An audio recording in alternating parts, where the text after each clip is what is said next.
ako, pag nagchichikahan sila, nakikinig lang ako. Yung ano mo lang, yung silent lang on the side, yan, yung pala yung love life na, yung pala yung type of ganyan. So ano nga yun, hindi na rin. Kwento ko? Sige, Ikwento ka? kwento mo. Ikwento ko? Gusto ko marinig. Di ba nagkwento ka kanina, yung plano mo din for Valentine's? Ay, plano ko raw for Oo. Valentine's. Ako kasi, panaginip kasi yung kinwento ko eh. Oo, panagya. Sige, ano sa akin? Yung sa'yo, copy-paste. Copy-paste. Panaginip lang din. Talaga eh. Valentine's na naman. Parang ganun. Isa ako sa mga nanonood ng mga TikTok videos na super relate sa mga bitter. Yung pag may nagde-date tapos ito, kaharap mo sila, parang gusto mong Since mag-date ganun naman sila. yung mga pinapanood niya, reminder na lang para sa'yo.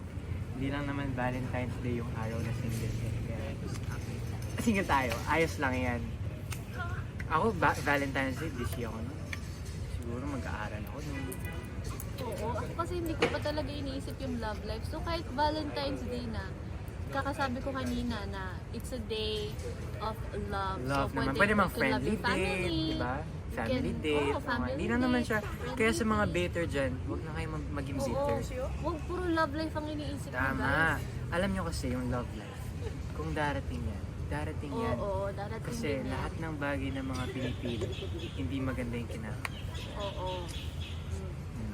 Yan.